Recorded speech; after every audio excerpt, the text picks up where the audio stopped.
Shalom, shalom, peuple de Dieu, na pesi bino mbote, na kombo na Yesu Masi, ezanga bino se Rebeka, na pusani lisusu liboso na bino pona ko partager na bino maloba ya Nzambe.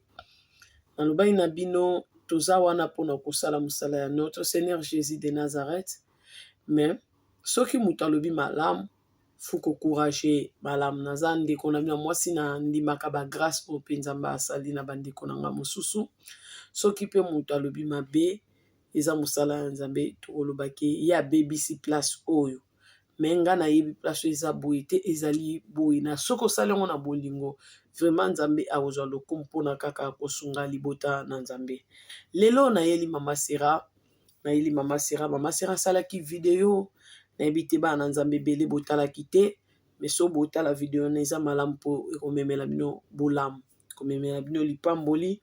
Mais nayeli mama Sera na oyo alobaki bokomona ndenge nini tokotambola na makomi na Nzambe, tokokoya esika o mama Sera asimbaki nde tokoyeba koapuye yango mpona kofungola bino kaka miso pe kosunga bana Nzambe ebele bacomprendre pe boyoka bapaster ebele na okoma na place oyo bapaster balobaka nini pe nini oyo esengeli bosala pe nini oyo bango bayebaka te me balobaka kaka mpo bayebi ke so balobi yango bino.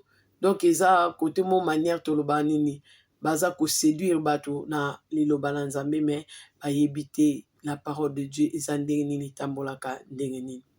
Na biso Nzambe pasali biso grâce malgré toza basi.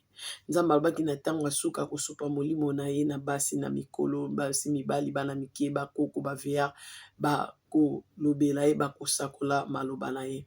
Prophétie ya malamu ezali la parole de Jésus.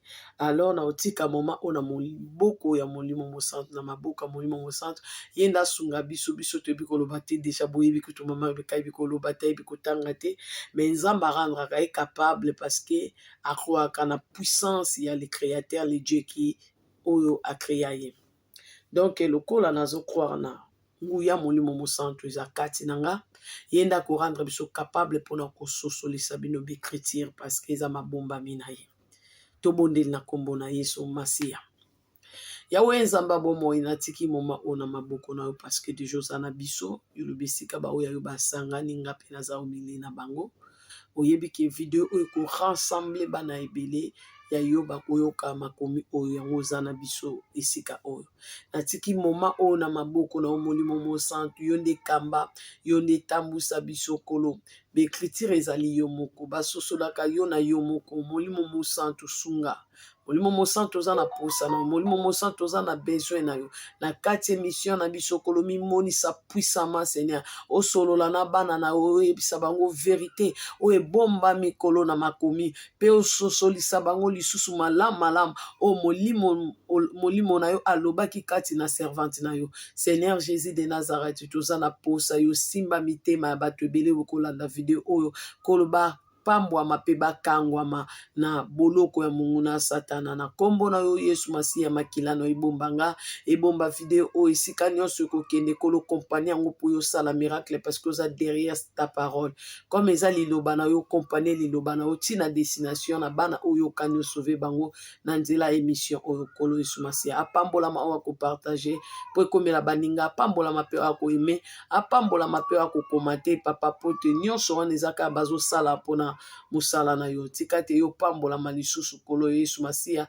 po yo pesi biso ya kolia yo pamboli biso na bonne nourriture ezali parole na yo soko ko pesa biso lisusu mbala sima to ko bosante ko ya pona kosakola maloba na yo to bondeli bongo to lobi gloire et louange à toi Seigneur Jésus. Amen. Nayebi yo po lobi gloire et louange à toi Seigneur Jésus de Nazareth. Amen. Notre maître. Alors avato kota na oyo mama Sera lobaki ngana bino tokobanda nanu na Matthieu. Bofongola Bible na bino tokobanda na Matthieu 11 tokobanda totanga 10. Fongola Matthieu, Bible ya Matthieu tokobanda na eza Matthieu 11 tokobanda na chapitre 10. Tant nazo pesa ba verset komaka mbala moko po mama bika obande te parce que naza posa na solo la na bana Nzambe parce que bolongwa na matière ya séduction o bato baza côté ya bino concernant famille toko kobo yango te papa na mama tokokabwana na bango te. Mais nini ekokabola biso na bandeko na biso, nini ekokabola biso na baparents na biso, funde boye bango malamu. Tango oyebi yango, il faut pas oza na sentiment, il faut pas oyoki mateya, ozoyeba te azoteya nini, yo pe ozwa décision nini, yango na mwana nzambe tango azozwa décision, ezala ye moko te mutu azozwa décision, azwa ngo elongo na molimo mosantu, ezala priye pe ezala na bapreuve esalaka yo ozwa mokano ya kolanda Yesu Masiya. Kolanda Jésus na loyenge te, zela tango na yo, po te lobi okoya te olemba te. Kolanda Yesu ezali décision de bato balobaka pour le meilleur et pour le pire. Alors toi toujours s'engager na Yesu Masiya kokufa ne kosekwa ne kozwa chemin ya Yesu Masiya. Donc eza pour le meilleur et pour le pire na moment esengo na moment pe ya pasi. Eza kaka te pour le meilleur et pour le pire na mariage. Nanzela Yesu pour le meilleur et pour le pire aussi. Nanzela pe ya Yesu. Tant bazo yambisa biso Yesu fuba yebisaka biso moni Yesu bozoko yamba pour le meilleur et pour le pire. Donc toute votre vie français lingeya. Nzambe sunganga mwana ona banda na lingala totangi na kombola Yesu Masiya na moi français lingo bima to bandi na Matthieu 11 na yebisi bino to bandi na chapitre 10 na tangi mama bika tangi na kombo na Yesu Masiya na Matthieu 11 chapitre 10 eza wapi yango yo wapi yango na moni yango pamba te Yohane azali moto oyo bakoma boye. Yohane azali mutu oyo bakoma boye. Nzambe alobi, wane lobi yawe nzambe na yo. Tala, natindi toma na ngai. Liboso na yo, pona kobongisela yo nzela. Na explica boye po na kanga mati tongo ekome bele ekanga ngai. Nazala na bino bulelo malembe na kimia na kombo na Yesu Masiya. Nzambe lobi na tindi toma na ngai liboso na bino pona kolakisa bino nzela. To ba pasteur bateyaka biso ke omoni mama na yo anyokola yo te, abokoli yo na mbongo pasi ya kwanga ya souffrance. Lelo yo koli oye koyeba ke aza ndoki. Lelo nde mutu alinga alia yo te na bomwana alinga alia yo lelo. Oyebi ba pasteur bele bateya kaka po bayebi oyo pende esimba bato nyonso. Doki ateya na ye kaka yango moni ke nzambe ayebisa bango bolongwa botikala koyeba ngai te. Koyeba nzambe pe ko prêcher nzambe eza français te, eza lingala te, eza anglais te, eza connaissance ya parole nde yango yo ko prêcher na bana nzambe. Eza te maloba ya yo ndongo oyo kanisi so mama na bino bien papa na bino bien nde bato nyonso na mokili baza malamu bandeko na ngai. Soki ba pasteur o bateyaka bongo bayebi ki bango babotami na mama malamu papa malamu yaya malamu leki ya malamu ndeko ya malamu. Yango wana te eza réalité ya famille ya mama eteli ya famille ya ndeko eteli. Ozomona siko yo o nzambe atalisa ye. Yo lingo ni yango parce que yo bimi na famille a bien o nzamba révélé ma bombami yo lingo ni yango. Alors réalité na yo to expérience na yo eza bien yo bimi sango po biso to pona koto ko lendisa biso o ko édifier biso mais nyonso te eza ya biso po biso to zwango to tambola ndenge yo zali. Alors bato bele to bateyaka place wana oyoka bato bele papa na onda komi ndoki, mama na onda komi ndoki, non. Soko zwa ngolu ya kobotama na mama malamu, opamboli nzambe. Soko obotami na ozwi famille ya mabe, loba nzambe kokisa mokano na yo tindelaki ngai na famille oyo, pe sala na nga mwana yo parce que osalinga na yeba yo lakisinga banzela na ondongo lakisaki Moïse, omonisi pole na ona vi na ngai, alors talisanga nzela ya malamu. Avant to kota na émission en place mama Sera lobaki Nzambe atindi mnani oyo Jean Baptiste pona ko préparer nzela ya Yesu Masiya. Boye bape na kati ya ba famille nyonso Moïse alibota wana bimaka. Moïse azalaka. Omona na ba famille musu ba boma Moïse na bango yaya. Bandeko ya Joseph balingaka ba boma Joseph. Soki na kati ya libunde babwa kakaye. Mukingo na ebukanaki.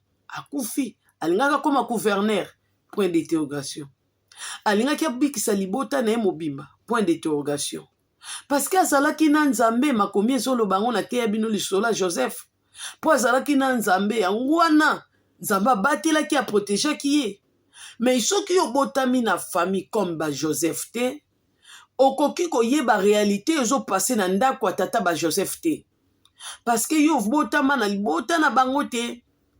Moïse tonga akoli a refusé babenga ye mwana ya Pharaon aboyi kombo ya Pharaon.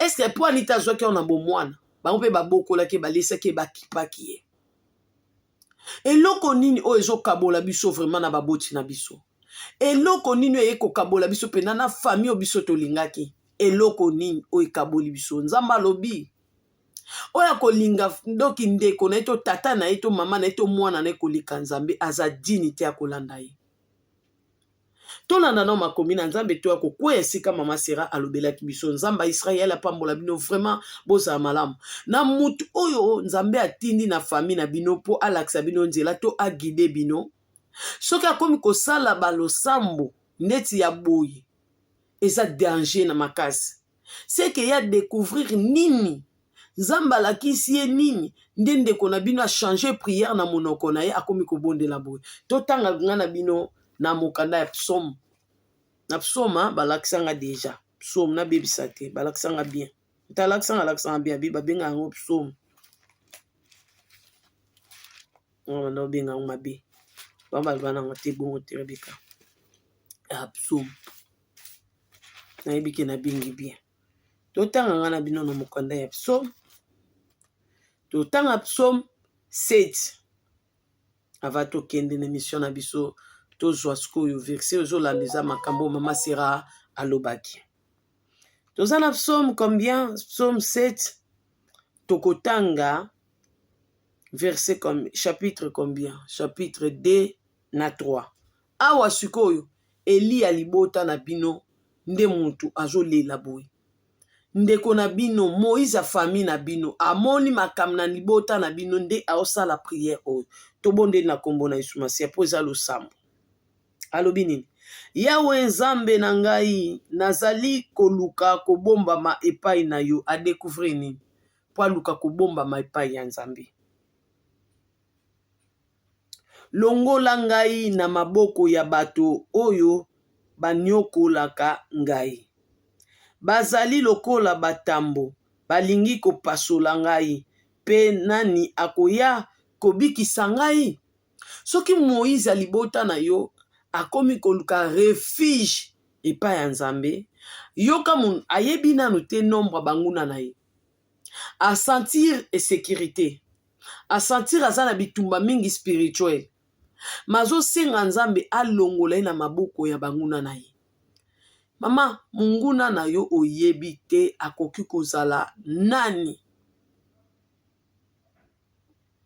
yo pasteur oyo te arake boboya ba famille na bino boboya bandeko na bino on mélange pas tout bandeko nyonso ya biso baza mabe te mais ba famille mosu ba na compréhension moko ba na nzambe na molimo ko discuter makambo ezanga tina makambo mokili soko lobo salisa oyo ayoki jalousie mais les panis circulent d'accord soko tindi biloko za na mboka mpayo tindi na oyo bandeko na ngai bana mususu seke basololaka akosela biso makambo alinga ande ye yango na sungaka tinde biloko bakomi ko réfléchir na biloko kutu yo tindaki te bakoki to sa mutu ana mabe ou bien bakomi ko luka ke ya za esprit faible to kotela na ye nde to kotendre te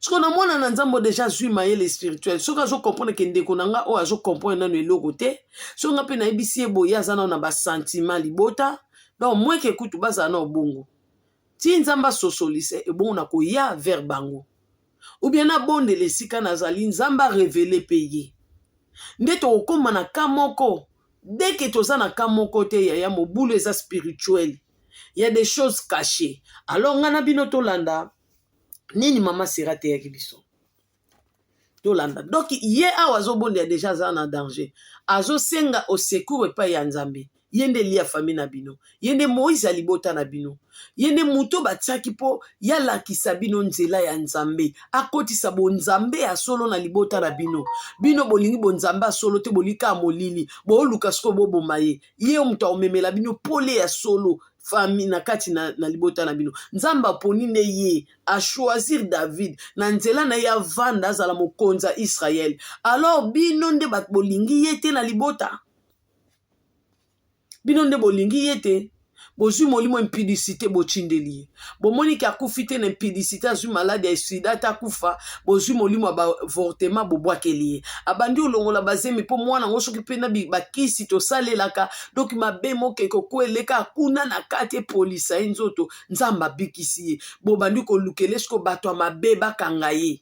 Besra libanda bokumo bendele ba isra libanda mibale ya mabe, baninga mabe, nyonso wana bato basala kangona mapota. Bazali.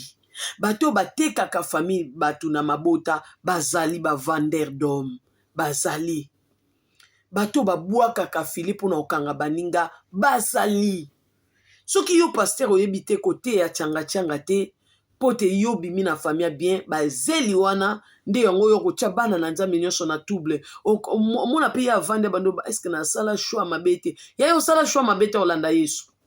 Bao balingi nzambe na yo bakota biso ba obligera biso kutu na nzamba mabe soko sambeli na nzambe na biso wana te na ndaku nango kovanda te ozo oblige kende sika biso to sambela ya yo za place olala te osani obando kende église wana na bango muko nzamba mona ke ozana choix te ozana sika olala te ebike mwana nga choix itia ya aw po azanga place olala nzamba eko se révéler na yo pa bimisio atambusha keno na nzela na yo.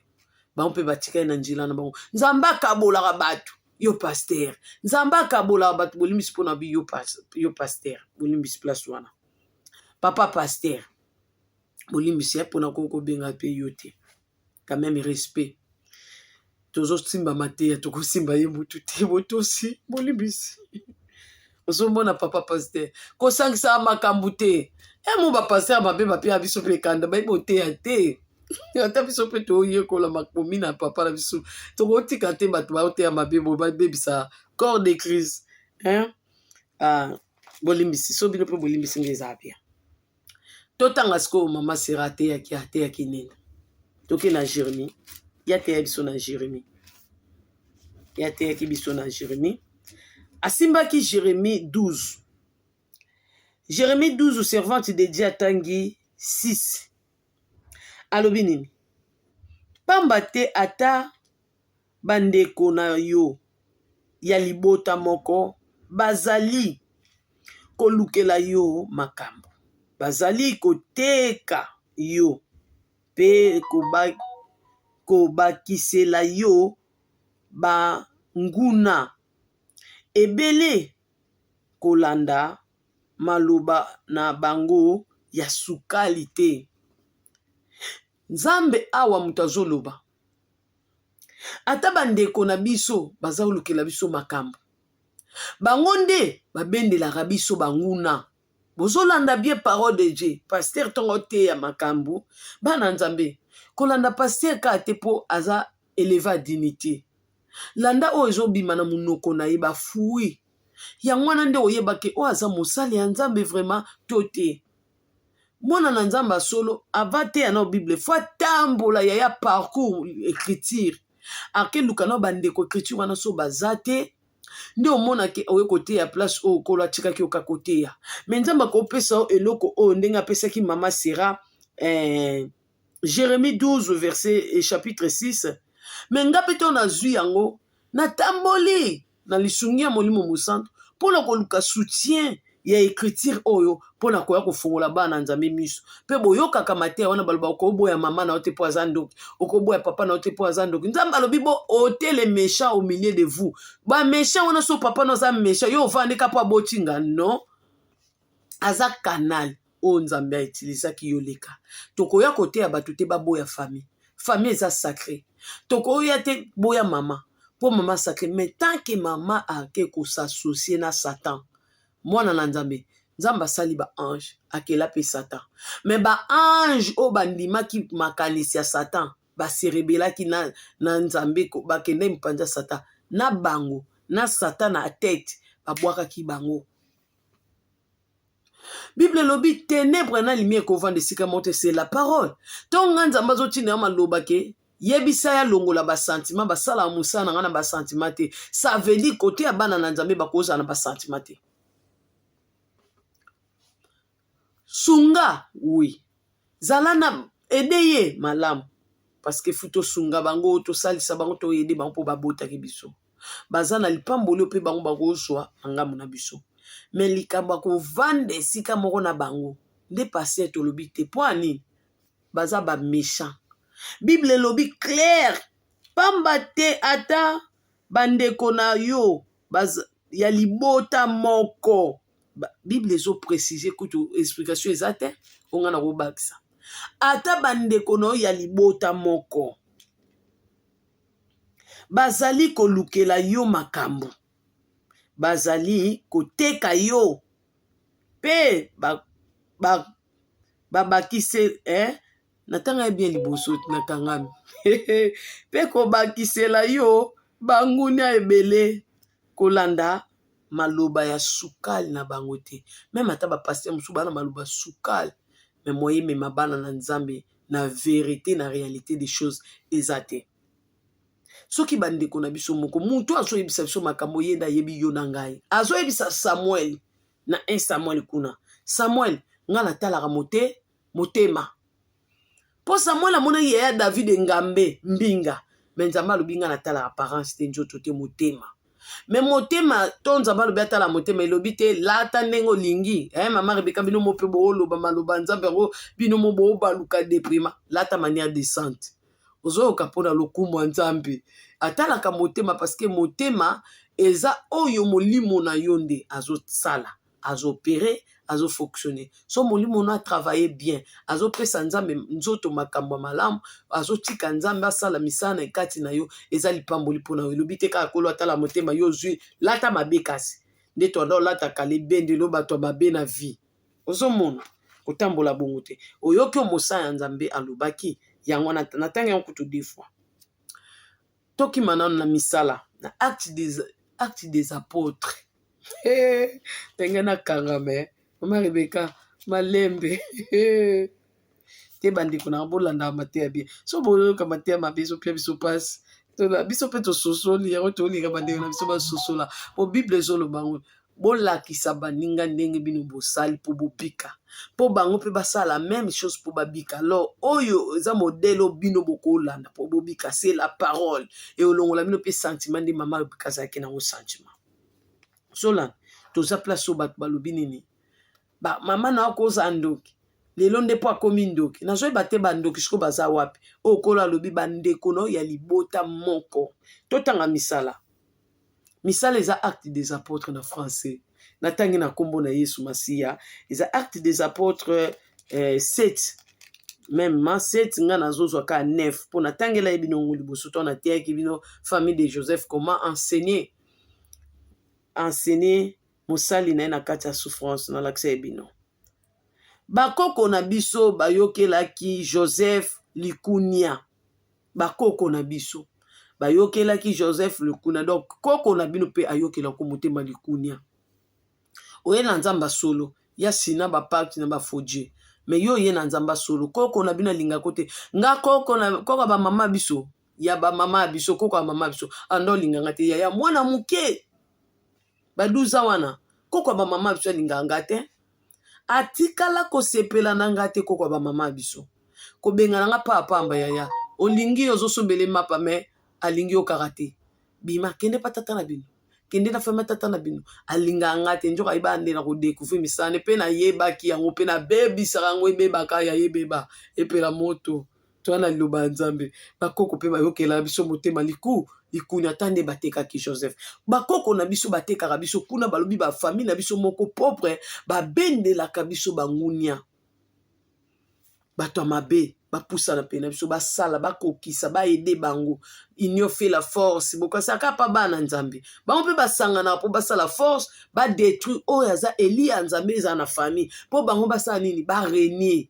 muto akwesa hotel na bango bal azate baluka ko boma ba Gédéon o bayaka mpona ko renverser hôtel ya famille po ke nzambe amonisa kembo na ye gloire parfaite na ye na libota wana balingaka bango te nga mpe koko na biso alinganga te nzoko eza biblike ya na ekange awa bakoko na biso bayokelaki Joseph likunia mpe batekaki ye lokola mowumbu po bamema ye na Egypte kasi nzambe azalaki na ye.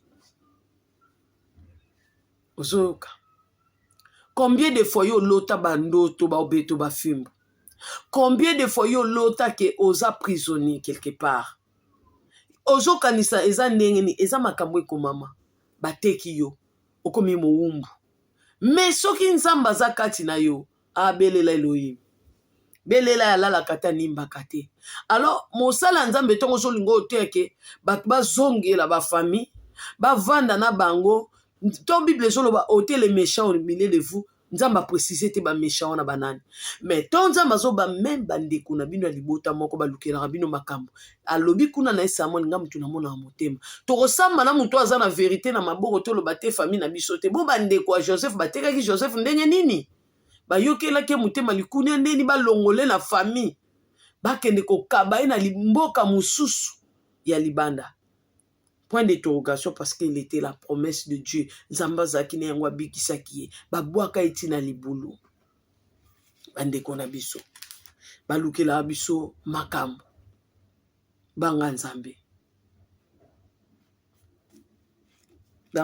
mwana nzambe. Mama Rebecca azaka na l'écriture to lobela bino ka na Bible po moni écriture tongo ezaka moko omona ke aolobela ka écriture ka moko balolango po mona ke écriture une écriture ezala ba témoin na eza bandeko na bazo puye ke makambo wana kola lubionka awata lubiango wa lubiango pona ko puye po eza vérité bana nzambe ba yeba o bazo sala pe bozo ka ba décision ya malamu sunga ata na musika ede ata na musika omoni nzamba ebisa ngelo moko Rebeka soki yozo saka nanga obanda ozwa lipamboli lokola ya batu nyonso na mokili boyoka place o malamu okozwa lipamboli lokola ya batu nyonso na mokili lipamboli eza lokola mbula eza na bénédiction mosusu ezaka lokola mbula donc nzamba pambola batu nyonso ngomonaka mabela ndoki pe kuna lopango na loni ndunda pe eboti mbula pe ye mapamboli mosusu eza lokola mbula po nzamba akanisaka na bikelamu na ye pe nyonso alobi elenge sepela na bolenge na yo mais mokolo suka nde ko rendre compte na liboso ya nzambe nzela yo ozwaki alakisi biso banzela mibale atiki biso tosala choix ozomona suka nde eleki ebandeli ozolanda lipamboli mosusu eza lokola ya mbula malobi nini mais eza na bénédiction oyo ezali mise à part ezaka mpona bana nga ça ce n'est pas pour tout le monde soki ozosaka nango ozwango te ngako nzambe alingaka nga kebisaka nga yaya ino mikitya liboso ya nzambe na ngai nalengaka nabangaka ye azwa lokumu Jésus de Nazareth je t'aime beaucoup mon père nalingaka nzambe na mingi po akebisaka nga agangelaka nga abetaka nga donc abendaka nga matoyi nalingake mingi atindelanga maloba so amoni ke naza mbrie donc naza mbrie alingi koloba na nga te odresse parole na nga te mais autilize ata vase disponible mosali mosusu yebisa ye boye donc akeba alongola sentiment abasalelaka nga na sentiment te oyoke bien okoti na repentance bobongisi na ye azongeli yo lukaka nzambe kimaka na sama kone David ando kimaka na sama kone okimelaka wapi fongola Bible na Amos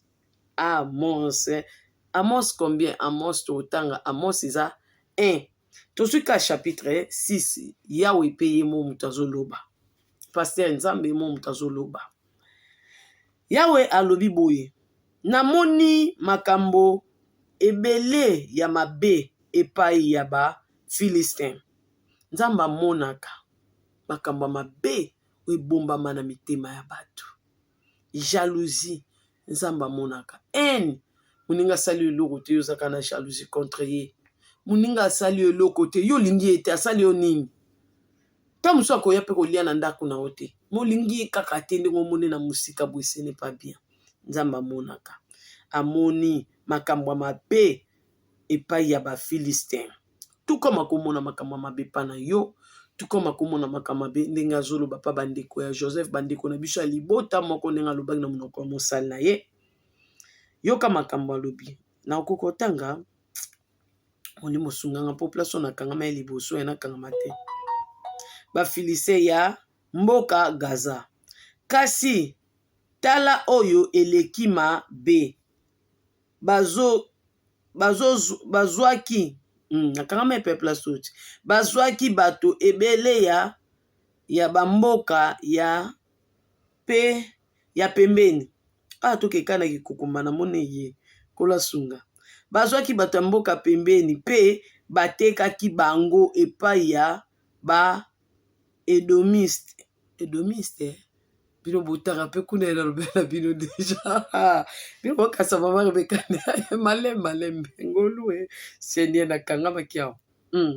Batekaki bango na maboko ya Edomiste baoteka banaye bateki bato. Yango wana mokano oyo nazwi po na bango na kubongola yango te. Mabe to bande kutanga te. Yo tanga Amos. Tanga ka liloba Nzambe Amos. Mama Rebeka loba na biso te. Nazo batanga Amos. Tene ya chapitre 6. Nzambe alobi na moni mabe na bino. Po bozwaki bato bokende koteka bango na moni mabe na bino ba Filistin. Donc Nzambe motema ya mutu eza mabe, eza mitema bato lokwa ba Kayen, lokwa ba Filistin, mitema oyo monika eza mabe, c'est que eza comportement te tokoloba ya mwana na Nzambe.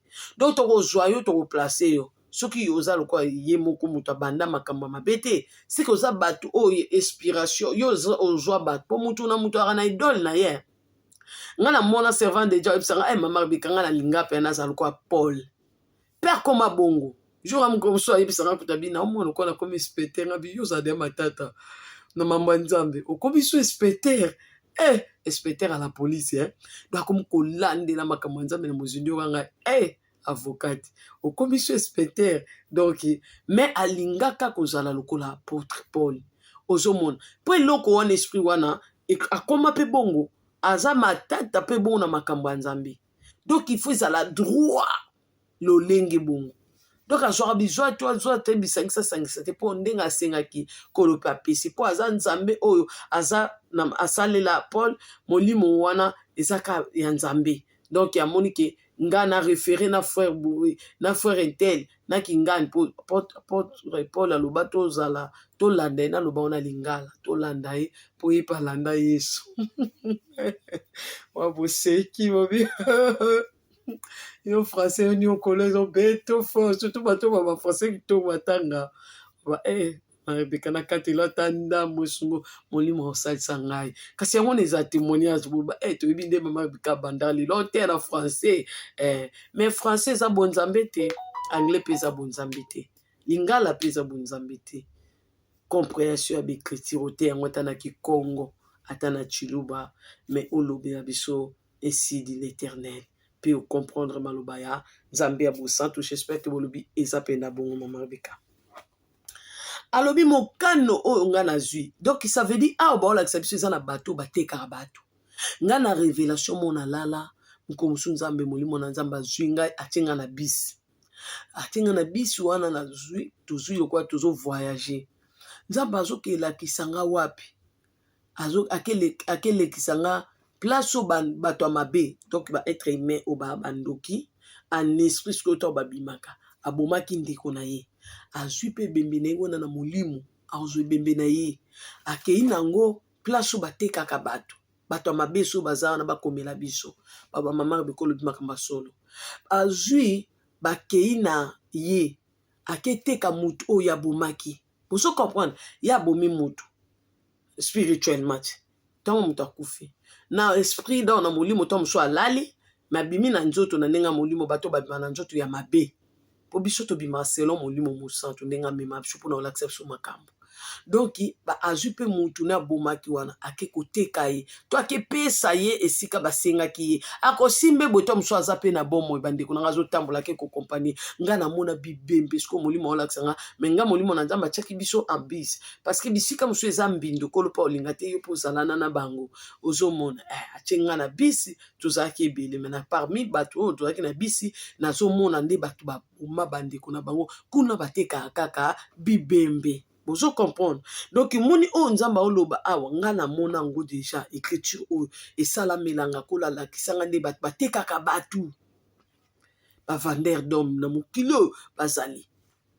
Alors soki yo oza na vander d'homme na famille na bino ke nzambe alakisi yo misala oyo vander d'homme asalaka na famille yo kovaa na ye lumière na ténèbre ekoki kohabite ensemble te bandeko nanga ekoki kovanda esika moko te. Alors ntongo ozoteya nzambe oye koma na domaine wana eloko ezokabola biso na famille eza lumière, c'est Jésus, c'est la foi. Yo pesi bomona Yesu oyo aboya Yesu ayina ye alingaka ye te botanga Apocalypse bien malgré bapasi bamonaki babokaka kobongola mitema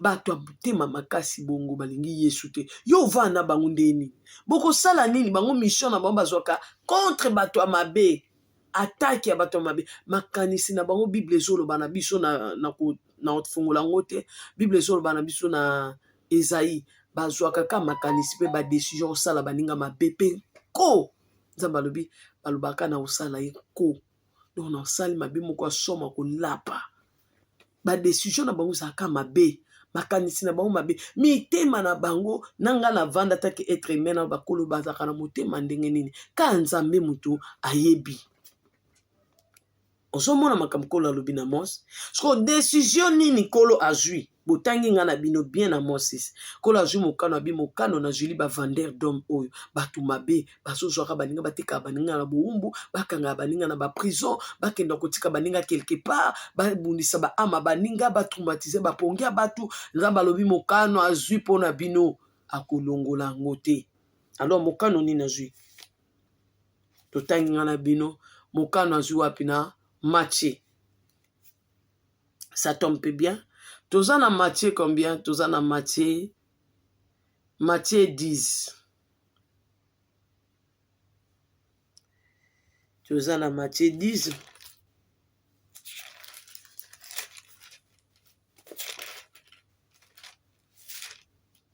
Matthieu 10.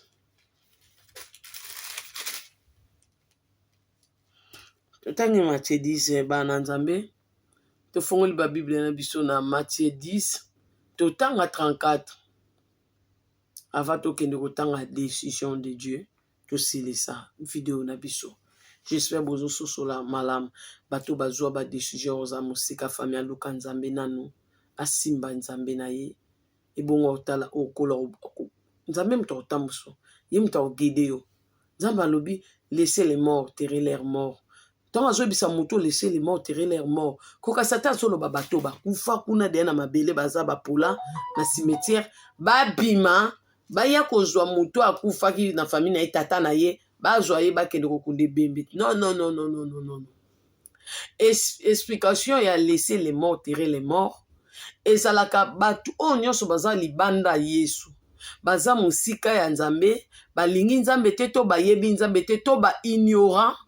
Baza bato bakufa dès aza na mokili oyo atambolaka maza mokufi po kati ne ya pas la vie Jésus kati ne azate aza muto akufa. Alors na kati ya famille bato bakufa bazalaka bango nde ba okompanie oyo susu akufi wana pena kabwa na molimo nzoto bakende kokunda na bango na bango.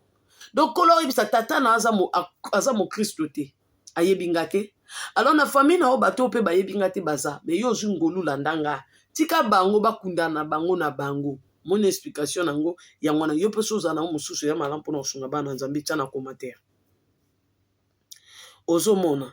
Alors yango mona kasuki ignora yebi nzambe fete sama na lola po anini azwi bomoi. Bomoi koti kati na ye. Fete osama te kaka ba fete ngo sama abwe sama abwe. To mutu amona nzela ya solo ya vie ya bomoi. Bomoi koti kati na ezali notre Seigneur Jésus. Yango moni ba célébrer kango. eza basalaka feti mpona baignorant te na bapayen te.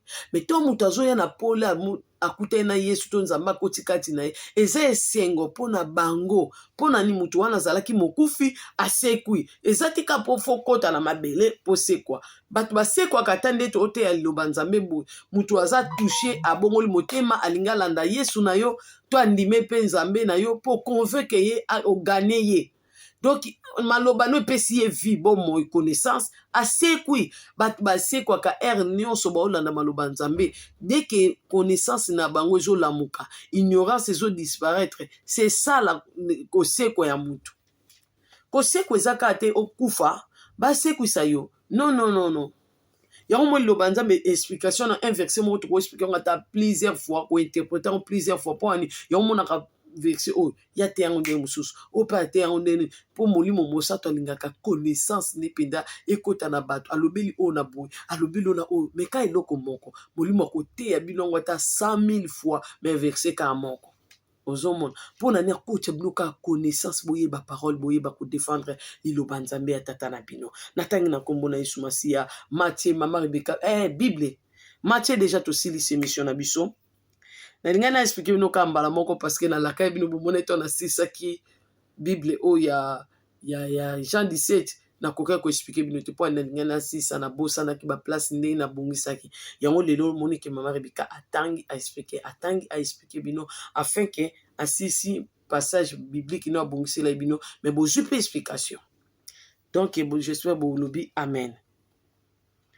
Bokanisa te na yeli bato boboto ayeli batu boboto wana Nzambe mutazoloba na yeli bango boboto te kasi bitumba to bunda na banani contre batu bandeko na biso ba hérité besprit oyo ezoloba biso na Ephésien o bazangaki banzoto bazwi banzoto na boloko ba habitation po babundisa ba o bazana esprit de Dieu kati na bango mutu azana molimo na Nzambe te seka na molimo ya mabe. Molimo mabe wana yende biso bazakati ya bandeko na biso baotinda bombasa biso mabe. Alors liloba na Nzambe loko bana kobundisa biso eza de lumière na ténèbres nde mutu bunda.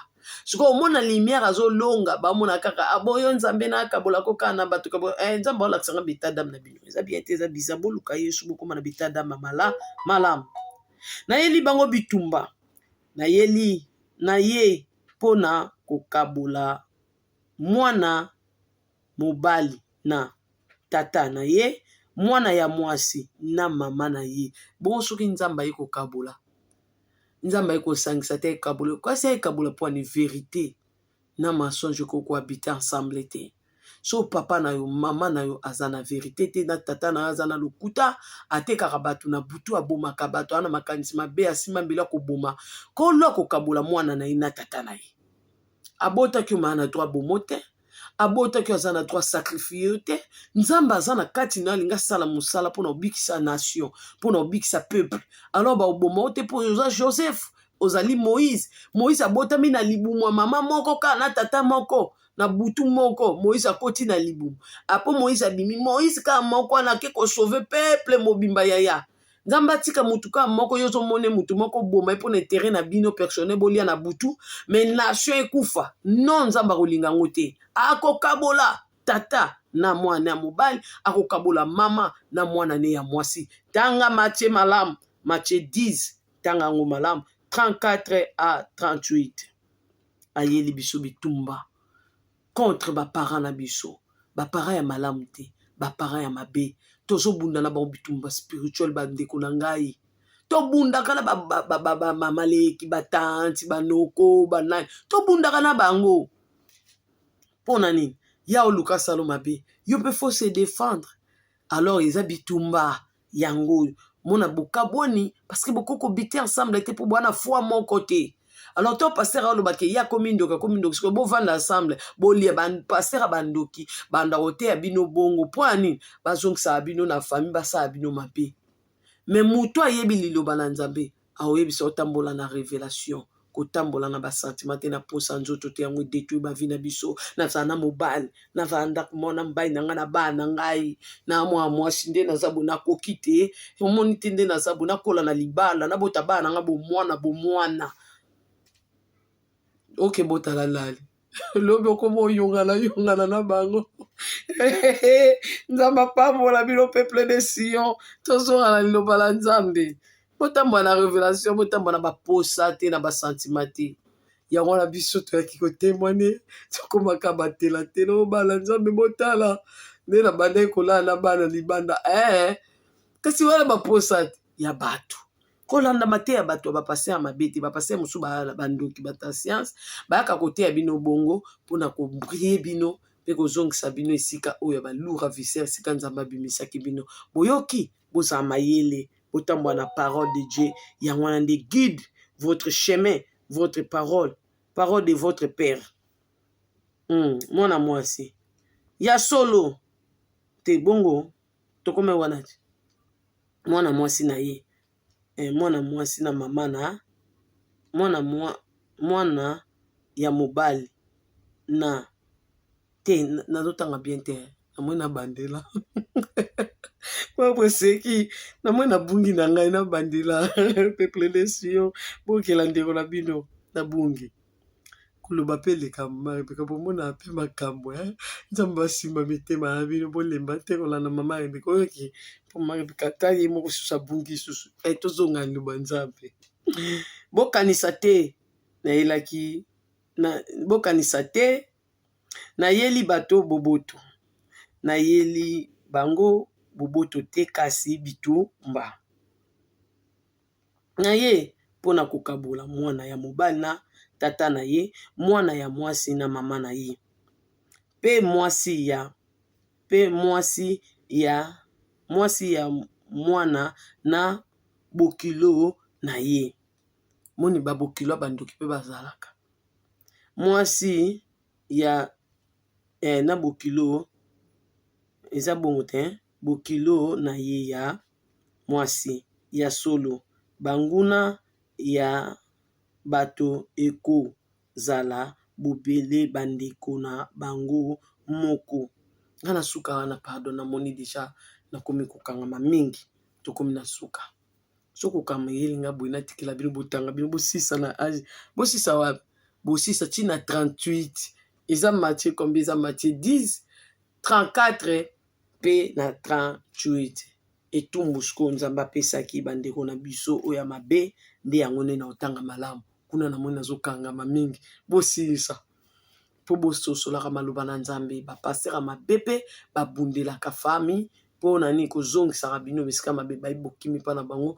baoteya bino mateya mabe mpo bozonga me botambola na selon la parole de Dieu boyoka siko etumbu nini nzambe akati mpo na bato ya mabe nyonso oyo balukaka pasi ya bana na ye liwa ya bana ne bokamata etumbu nga servante ne nazosakola mpo na bato nyonso ya mabe nalobi mpo na bato nyonso ya mabe bazoluka bapasi ya bana na nzambe natangi na kombo na Yesu Masiya na Ezekiel 21 tosilisi video na biso Ezekiel 21 19 à 22 natangi na kombo na Yesu yo moto sikoyo sakola maloba na ngai beta maboko na yo na beti papa pamba te mbeli ekobanda kobeta penza yango ezali mbeli ya liwa mbeli ya sukisa ezali kongala bipai na bipai na bongisa yango pona kongenga na pelisa yango pona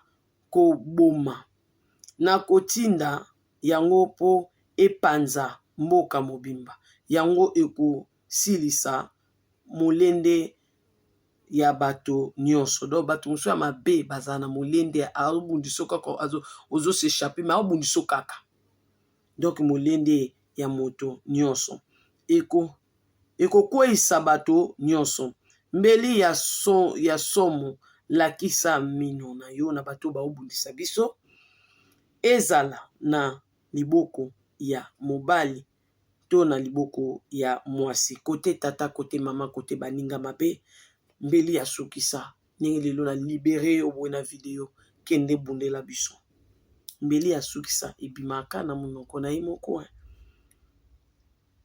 balola songe na yo bipai nyonso bisika nyonso baokanela biso mbeli ya sukisa sala mosala na yo ngai yawe pe nakobeta maboko na ngai nakosilisela bango kanda na ngai Yawe moto nalobi boye. Tosisi liloba na biso tokangi Bible. So nzambe ozwa décision boye seke ye moto ayebi peuple na ye moto ayebi ndenge asala bango. Alors kolanda mateya na sentima te, nzambe ya bosantu, nzambe ya Israël apambola bino. Deja tosololi mingi, nzambe abénir bino. Je dis bye.